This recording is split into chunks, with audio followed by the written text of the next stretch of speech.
You would think that tonight we would be celebrating the achievement of nuclear fusion in a way that appears to be sustainable. That has happened today, according to, we'll discuss that. So it appears there has been a great breakthrough in nuclear fusion today. You would think that would be our top story. No. It might be the violence that is erupting in Baja California, Tijuana in particular, and the reports that the government is asking people to stay inside, and the U.S. declaring that all citizens should shelter in place. No.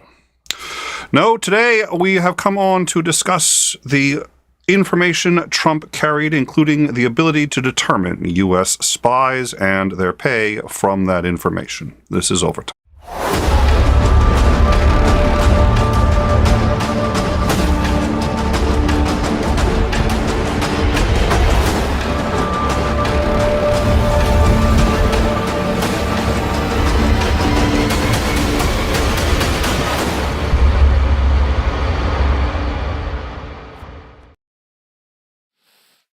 Good evening, everyone. Thank you for joining us for Overtime today. I have a sneaking suspicion we're going to be streaming a lot over the next couple of days. What I'd like to do, before we begin with Trump land, which things are constantly evolving there. We've had some reports of several locations where people are collecting, ostensibly starting protests. None of them have gotten very large, but we're keeping an eye on that, and we'll see where that goes. It hasn't threatened to turn into any mass protests yet. The FBI has warned its branches that while they don't have specific threats, everybody needs to be on higher alert. Nancy Pelosi has asked Republicans to condemn any future violence and to apologies. Someone can let me know if how bad the lag is on the stream. I suspect there may be an issue there. If there is, I'll deal with it. But until then,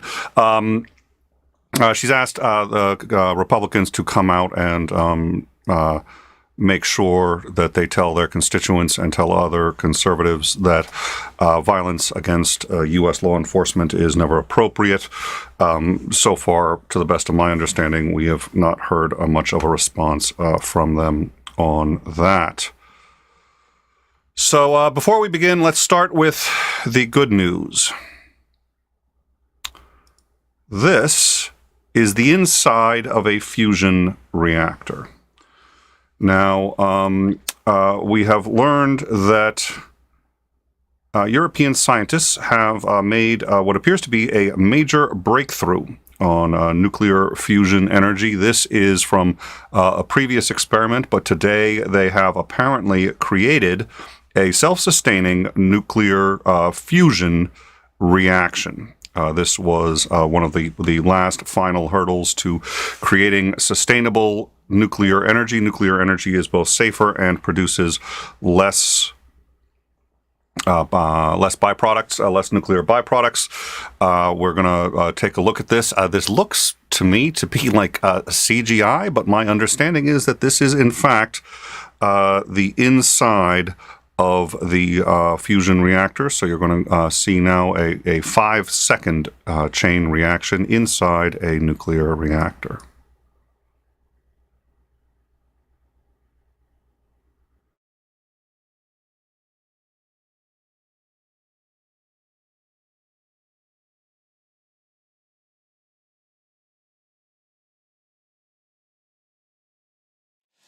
All right, and we are told that that is actually I believe that's a separate experiment, but that is a nuclear reaction inside a fusion reactor.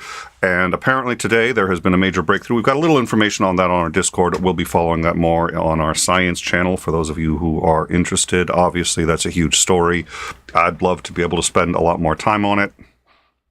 Right now, at least in the U.S., there's more pressing things. So as you know, there was a raid on Monday on Mar-A-Lago.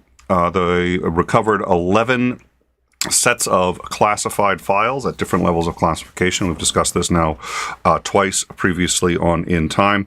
We now have learned also that the president's legal team signed off on an affidavit stating that in the previous transfer of these documents, the National Archives informed Donald Trump that a number of the records that he had taken from the White House, in fact, were illegal and he couldn't take them. And they negotiated for the release of all of those documents. 15 sets of documents were taken out previously. We remember this, and there was an affidavit from Trump's legal team that this was the last of the documents. Either they lied or Trump lied to them. I know what Trump's going to say. Nonetheless, Trump's story was originally that there was nothing there, and then his story was, well, there was something there, but it was planted. Now his story, and then his story was, well, Obama did it, so it's okay. And now his story is, well, gee, haven't you ever taken your work home with you? The problem with that argument, aside from the fact that it's the seventh story we've heard at this point, the problem is this. He is not employed by the U.S. government at any level. He does not have a right to any of those documents. He might have when he was president, depending. And some of these he had no reason to look at. Some of these were classified at a level so high you had to be in this special secured room even to look at them. We believe that the White House may have such a room. It would make sense that the White House has such a room. We know they have, for example, a Situation Room, which allows him to basically tap into the entire U.S. Armed Forces from the White House. The White House is capable of doing such things. There's a reason that's his residence when he's president of the United States. He isn't president of the United States anymore, as much as this comes a shock to him.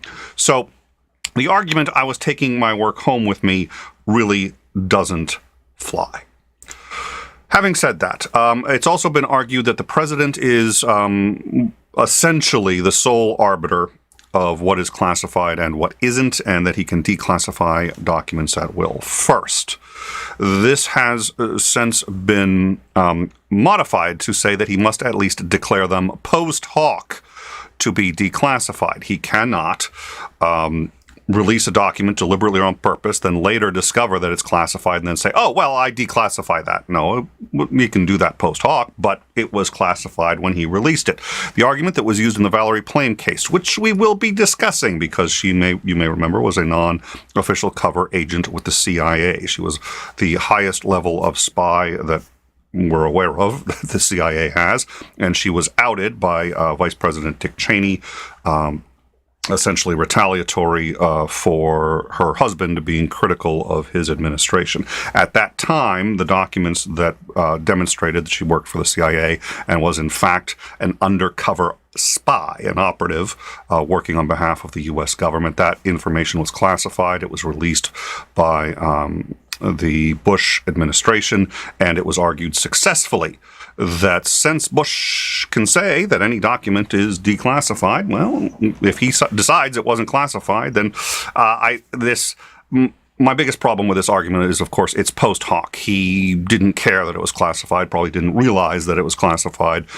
Certainly, Dick Cheney didn't realize, care, or even think about it, and it's assumed that he was actually not aware that she was a non-official cover, meaning he thought he was just pointing out that she was a member of the CIA, and it's like not even her family knew she was a member of the CIA. So all that notwithstanding, I'm not bitter. All that notwithstanding, that ties into what we're going to discuss today. What this stems from is the 1988 Supreme Court case Navy v. 𝐒𝐻𝐤, in which the Supreme Court decided that classification authority flows from the president. So him or anybody who he has empowered can classify and or declassify documents. But there was an exception in that 1988 Supreme Court, and that is except in instances where another procedure is specifically indicated by law. If there is a law that says the president does not have the authority to declassify certain documents, then he does not have that authority. So the 1988 Supreme Court case was what was relied upon on the Valerie Plame issue. It ostensibly says that as the head of the executive branch, the president can declassify anything at will, to say it's declassified, and it's declassified. Trump is now saying that he had a standing declassified order and that he could just say or do anything, and it's instantly declassified. The problem is this. The handling of nuclear documents is an explicit exception in the law. The president himself does not have the authority to declassify those documents. What that means is even if he said they are declassified, they are not. Further, and this is worth noting, even if he had the authority to declassify them, when Biden became president again, he and his administration had the ability to reclassify them at any time, and they do not have to notify the people who are in possession of those documents that they have been reclassified. Once Trump was no longer president, Biden ostensibly reclassified all of those documents. Certainly as soon as Biden, who I assume was informed, but even if not, any agent of his, since the power flows through the executive branch, any agent of his could reclassify those documents. So ostensibly, once they knew they were missing, they reaffirmed the classification status, and Trump, not being president, can no longer say that they are declassified.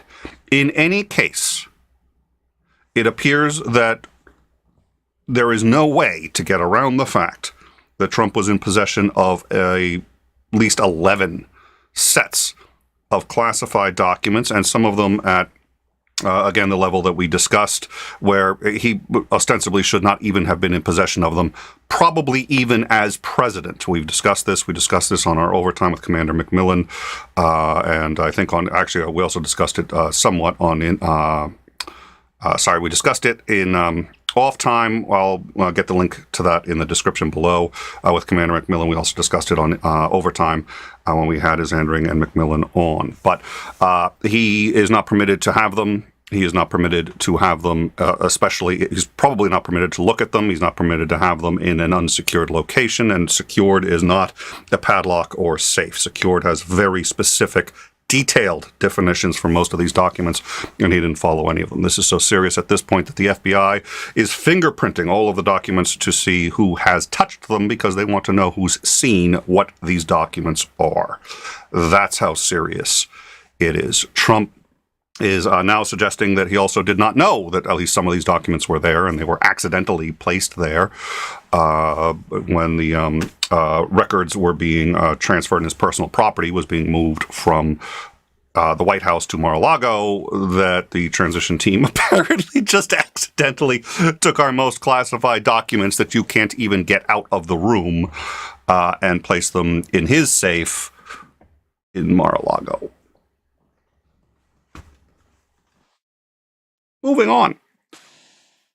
We've also learned Newsweek has come up with an art and what I'm actually going to do is I'm going to get the actual Newsweek article here, because there's been some back and forth and discussion about what in fact they did and did not say.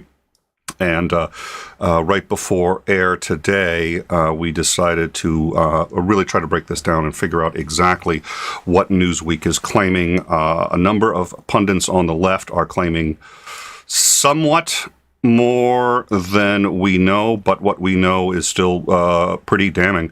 One of those sets of documents appears to contain information which, according to Newsweek, quote, had the potential to reveal U.S. intelligence sources, including human sources, on the American government payroll. So what they're saying here is that a number of these documents would allow somebody potentially to determine who is a U.S. intelligence source, in other words, who is a spy, and what they are being paid. There is absolutely zero reason that I can fathom that he should have that information. He is not president of the United States anymore, and when he was, I don't know why he would need that information. If he's trying to sell it to a foreign agency, I can see why that might be useful. But I don't see any reason why he would need that information even at the White House. It is important that people know what that is. People at the CIA should probably know who their agents are and what they're paying them. But they don't just throw that information around, even up the food chain, because if you don't need to know, the more people who know, the greater the likelihood that there's going to be a leak, and agents who are putting their lives on the line for this country are going to die, and probably not well. It has been reported erroneously that he had a list of spies and what they were being paid. Yes, it does sound like Newsweek is saying that. They're saying something very close, but it's not the same thing, and it's important that we are aware of what we're talking about. What they have said, and I'm going to say this one more time so we are clear, they have not said that Trump was in possession of a list of spies, essentially the knock list. If you've seen Mission Impossible, he had the knock list. That's essentially the fucking claim. And that's stunning. It's not that bad, but it's close. What Newsweek is reporting is that the documents had, quote, the potential to reveal U.S. intelligence sources, including human sources on American government payroll. It's very close to the same thing, but it's not quite. It appears like what they're saying is whatever he had probably contained specific information about specific sources, probably specific spies. So they don't appear to be claiming that he just had the knock list. He's got a list of like, oh, this is a spy, this is their real name, and this is how much we're paying them on Tuesday. It looks like that's not what he had. But what he did have, it looks like, was sufficient that you could determine at least some U.S. intelligence assets and what they were being paid. What they were being paid may or may not be relevant. It depends on how that information was there. The likelihood at this point is we will not find out for a very long time. One reason is the only way to make the public aware of this is to make us aware of the fact that these assets exist. In general, this is amongst the most classified material on the fucking planet. During World War II, we had broken both the Japanese codes and the German codes.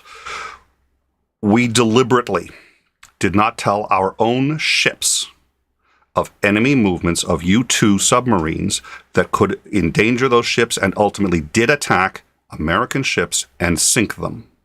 We knew where they were. We did not warn our own Navy. The reason was, if our Navy had responded and moved the ships out of the way, the Germans would have known we had broken the code. They would have switched, and all of the lives lost trying to break those codes would have been for nothing. The fact that we held on to that, the fact that we made that sacrifice, was a pivotal part of why we were able to win World War II. Intelligence is something I find fascinating. But it is nuanced. It is difficult. I will say this, in general, you do not talk about Fight Club. First rule of NSA is you don't talk about the NSA. Second rule of the NSA is you don't talk about the NSA. The third rule of the NSA is when you do talk about the NSA, NSA stands for no such agency, because they don't exist. Things have changed since the 80s when that was the motto. But having said that, even discussing these things puts lives at risk. We've had accusations now, how credible they are. I fully expect the left, which is, by the way, mostly my side, to go run with this and do what they're doing. He had the knock list. He was selling it for information. He was selling it for money. There's already an accusation that he was basically doing that with the Sauds. We're going to keep on that, and we're going to try to filter the noise and the very upset people on the left and where they're putting their gas on this from the reality. The reality at this point is Newsweek, a reputable news source, has made a very stunning claim that the information that he had was able to reveal U.S. sources. And That's more than just the nuclear codes. It is also worth noting, I say nuclear codes, I'm going to have to stop doing that too, because people keep saying, well, the nuclear codes are safe, they change. Yeah, when we say nuclear codes, it's a metaphor. Fine. It turns out that that information as well has an exception to the 1988 Supreme Court case, and that by law also cannot be declassified by the President of the United States. He can be an arbiter if there is a disagreement over whether or not it should be declassified, but he does not have the ability to declassify it himself. So this is now one other kind of documents on top of the nuclear documents, which we don't know what it contained. Could be information on yields, target packages, response scenarios if we're attacked by Russia. Obviously, amongst the most classified secrets we have, we don't know what it was. It was not the launch codes. It couldn't be the launch codes. There's a long story about that. Trump, in a campaign email, gave 5 or 6 random numbers and said, the launch codes, in case anyone wants them. Want to help me fight this misinformation? He's literally fucking joking about the release of the launch codes. We have that on our Discord. Come check out our Discord, see what we're talking about and what we're doing. But the nuclear documents also, and let's see, let me see if I can find the act. There was the nuclear documents in the U.S. It was the Atomic Energy Act of 1946 and a second act of 1954, which produced a subcategory of stronger classified knowledge and basically said any documents pertaining to the U.S. nuclear program are classified when they are written. The second they are written, they are classified automatically by law. Nobody has to sit there and bless them or do anything like that. The second you write a document that contains information about the U.S. nuclear program, it is classified. The president cannot declassify them. So those questions are now answered. We know he had classified documents. So, so let's see. That was, okay, so we've discussed, and even if they hadn't been, they get reclassified as soon as Biden comes into office. They're immediately reclassified, and he is once again in possession of classified material. But he couldn't declassify them in the first place. So let's see. So I guess it was. They're saying, it was in June of this year, Trump's lawyers signed an affidavit attesting to the fact that all of the materials that had been stored in Mar-a-Lago were now returned to the National Archives. And we covered during that return. That was 15 sets of documents.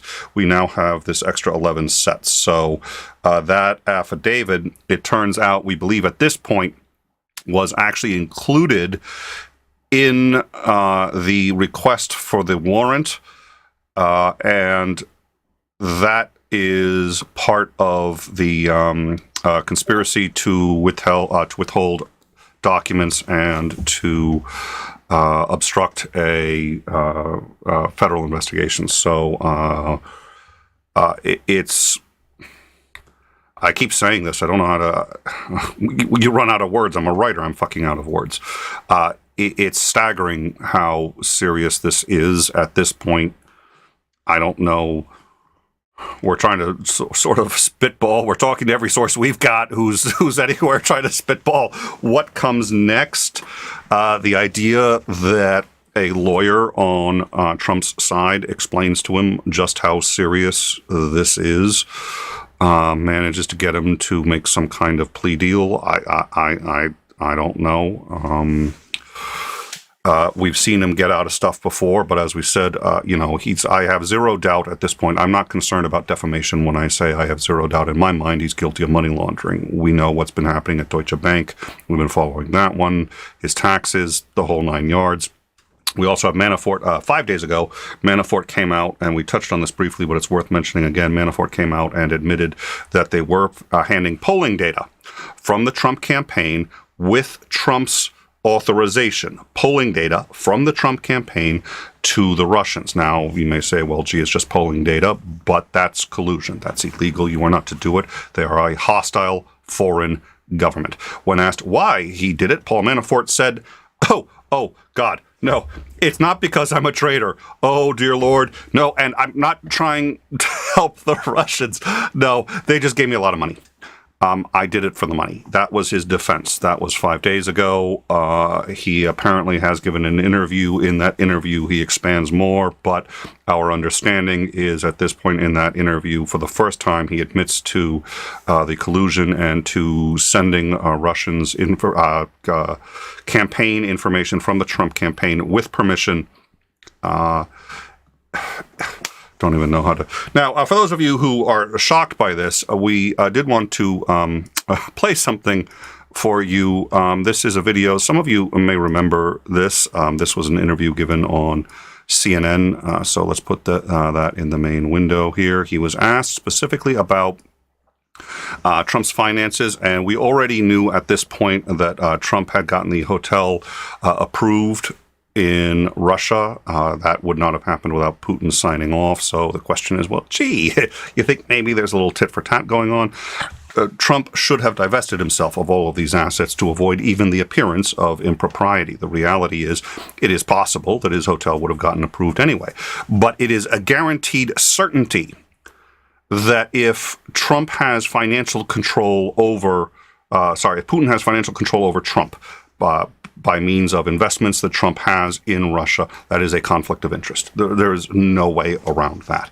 And you cannot expect Trump to treat Putin the same if Trump has that kind of financial power over, if Putin has that kind of financial power over Trump. And we know he did. We also know that a tremendous amount of loans and other monies that he got from Deutsche Bank was actually bankrolled by the banks in Russia. If you want to know who owns the banks in Russia, I was going to say look up communism. That's a... won't get into that. I'm talking to Americans, so I can say look up communism.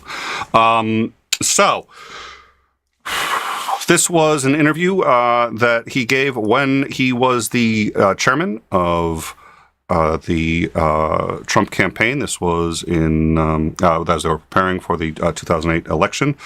Let's hear what Manafort has to say when he is asked about funding coming from Russia. Any reality? Paul, I saw that Trump tweeted yesterday that he has zero investments in Russia. But does Russia have investments in Trump? Would Mr. Trump be willing to release his taxes to provide transparency on this issue? Mr. Trump has said that his taxes are under audit and he will not be releasing them. It has nothing to do with... I'm going to pause that. I just realized I believe the sound on that is probably about half what it should be, and I can fix that. But if I fix that without warning you guys, you're going to jump out of your seats. So let me get to the sound on that. I'm going to set the sound so that it's there you go, closer to concordant with the rest of the show. I'm going to play that back again. If you have upped the volume, adjust the volume accordingly. The sound should now be proper. So let's continue. Russia has nothing to do with any country other than the United States and his normal tax auditing processes. So that issue will be dealt with when the audits are done. So to be clear, Mr. Trump has no financial relationships with any Russian oligarchs. That's what he said. That's what I said. That's obviously what our position is.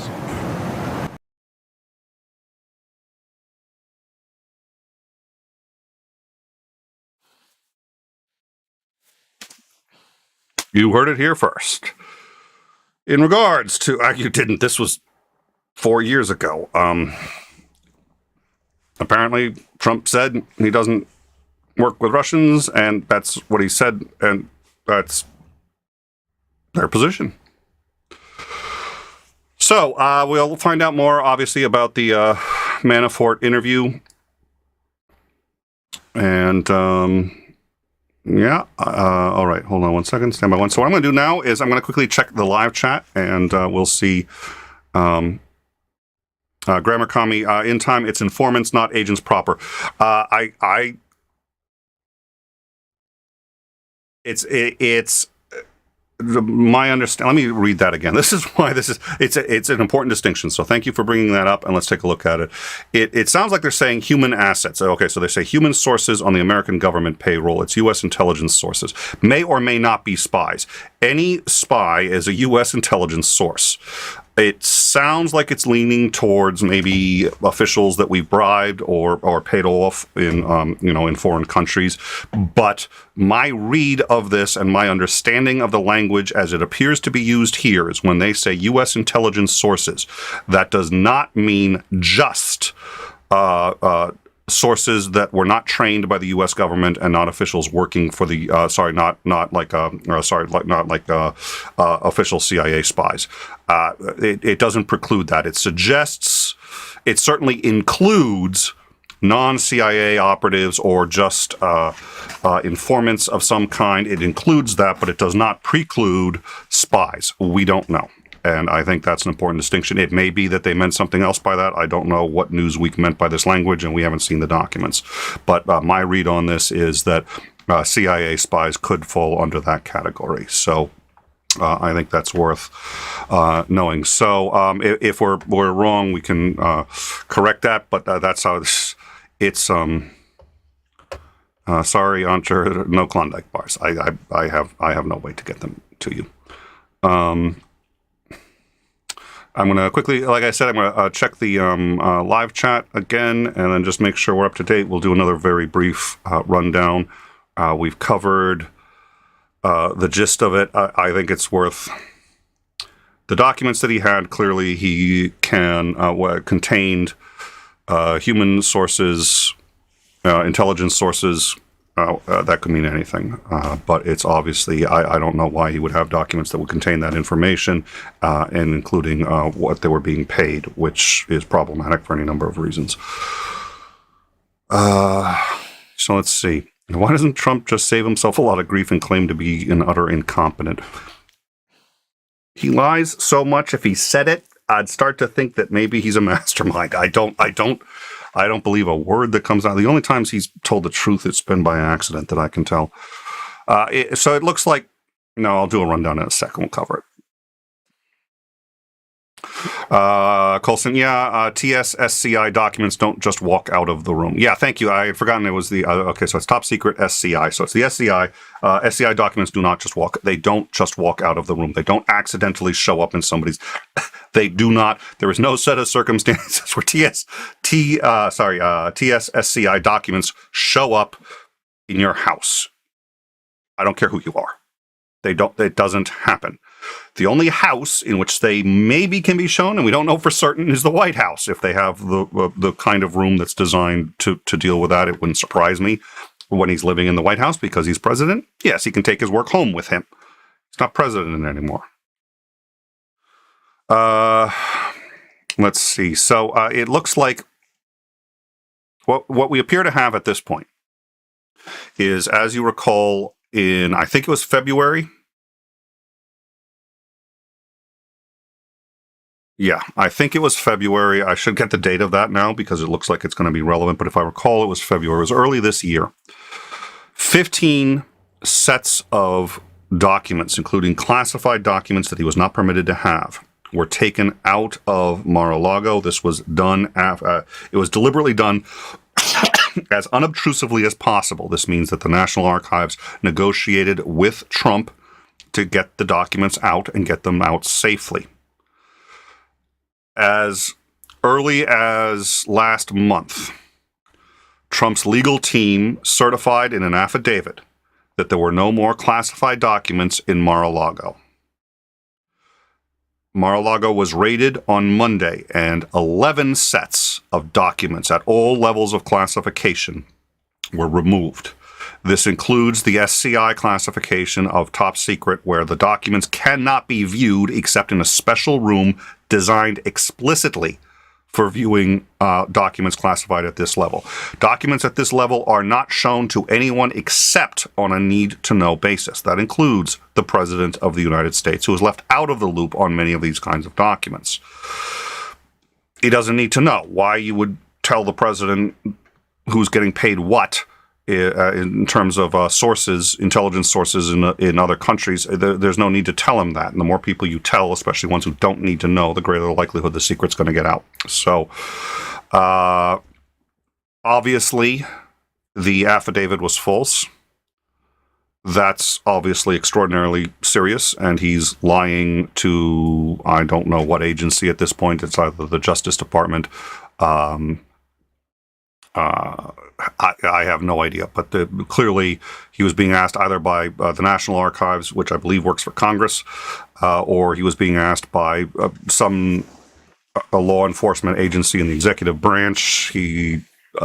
His lawyers on his behalf testified on a affidavit that there were no more documents of a top secret of any classification, no more classified documents in Mar-A-Lago. We know for a fact that was not true, unless he's going to claim somehow he got them since then. Like to see how he's going to claim that one. I wouldn't put it past him. I wouldn't.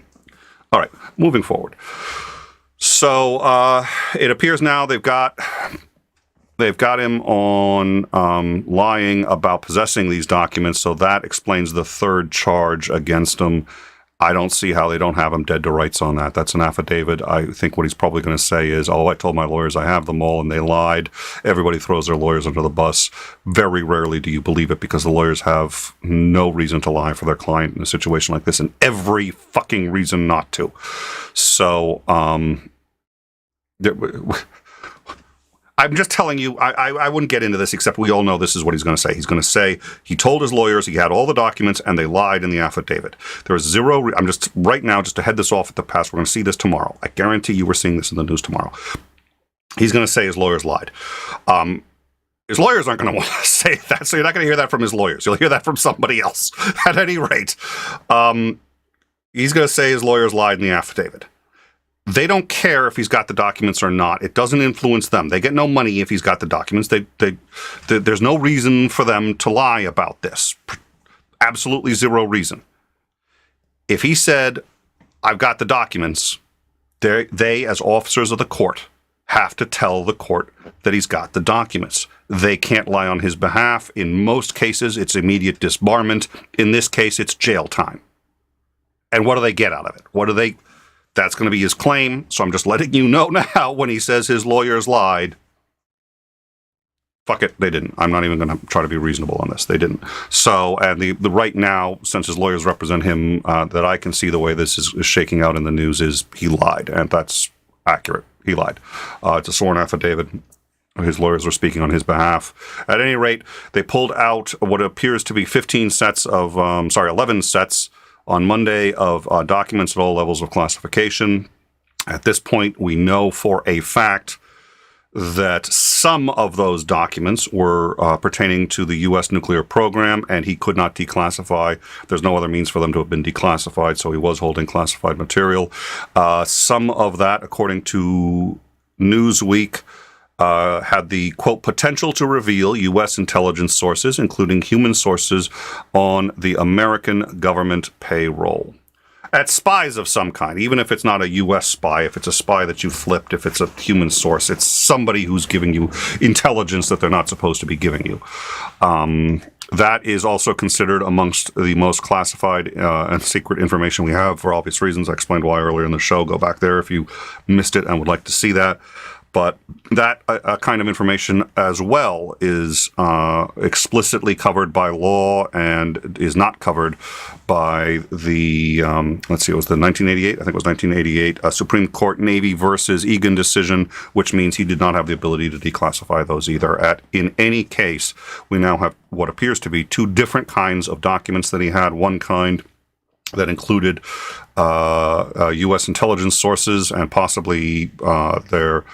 So it was information that could potentially reveal U.S. intelligence sources and the nuclear information. It wasn't the nuclear codes.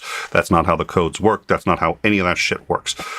What it was, and we talked about this with Commander McMillan, it would be some kind of information pertaining either to the U.S. Response if we receive a nuclear attack, our response times, which is secret.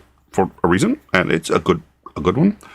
Our response times, our ability to deal with nuclear weapons, what our response would be, what response targets would be, the yields of our own warheads, where our warheads are, whatever. All of this stuff, the highest level of classification in the U.S. So that's what he's got. And, oh, dear Lord. All right. So I think we're going to wrap it up. Thank you all for joining us. Lots of people in the live chat, and I would love to say hi to all of you. We try to avoid that on overtime. We just try to.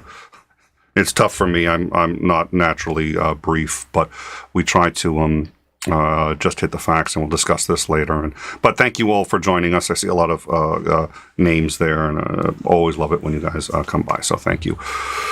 I don't see anything else. It's. Yeah, this is unprecedented. Watergate was nothing. Watergate was absolutely nothing at this point. We've talked too about, what are we going to see? The only other, and I suppose this is probably, I did forget one tiny detail. There's a lot to cover. Apologies. A Russian news agency, I don't have it. It's on our Discord. Everything that we talk about here is sourced on the Discord. Come in and check it out. You can also even, kind of participate with the show and help us collate and figure out what information we're going to do with our shows when we go live. We often do this in discussion with the contributors on our Discord. So I hope you will join us. And I see Titan's already dropped that link a few times. So thank you, Titan. But a Russian, I don't know if it was a news program or a chat program, but it was on state television, came out and suggested that they've already seen all of the nuclear information that was held there. I don't know if that's true or not. There's no way to know if that's true. They have every incentive to lie either way. So this clowning around and say, oh, we've already seen these documents. They clearly meant to say it as if it's true. It would be an unbelievable coup if Putin was able to see even a single page of any of these documents. At this point, we cannot rule that out. Not in the slightest. And I'm personally, as an American, starting to get really fucking offended at Trump turning this into a joke.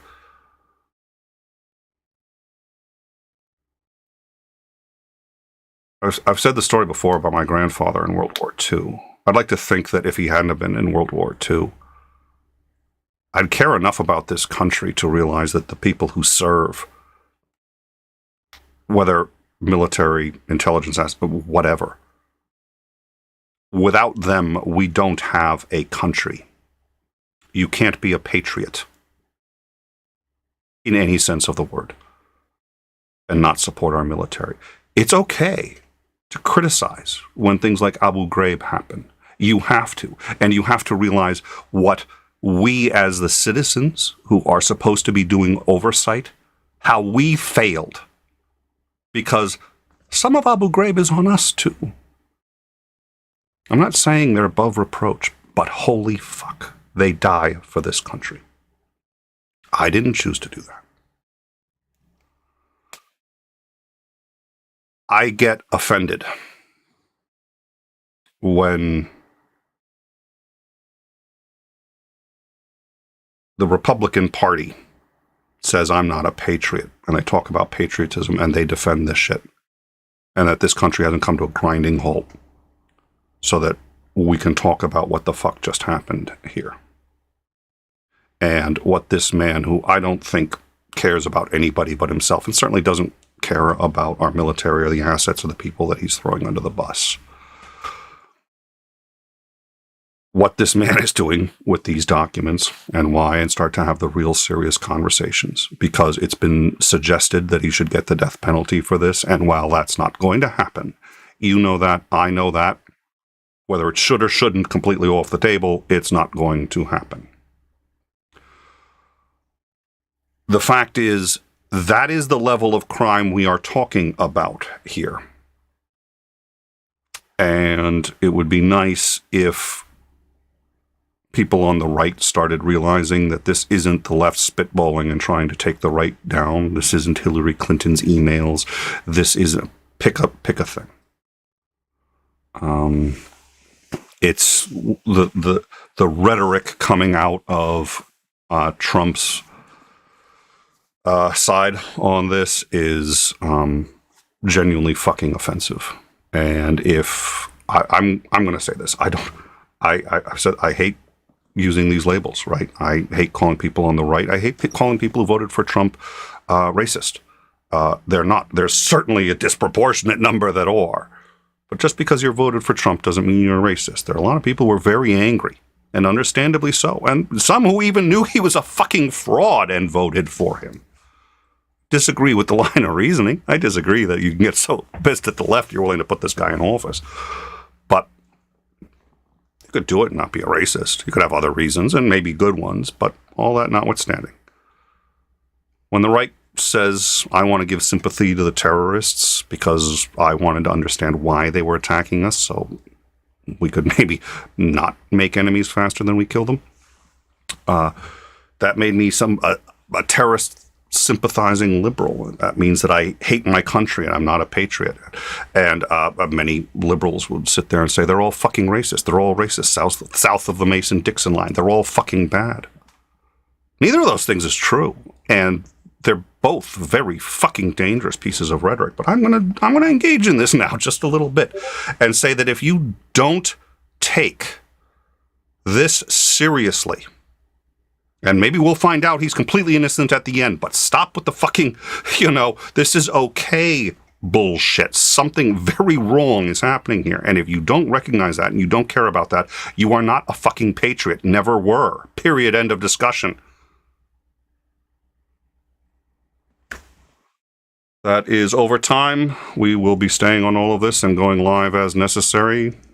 My suspicion is it will be again soon. Thank you all for joining us. We'll catch up with you on the Discord. Have a good night.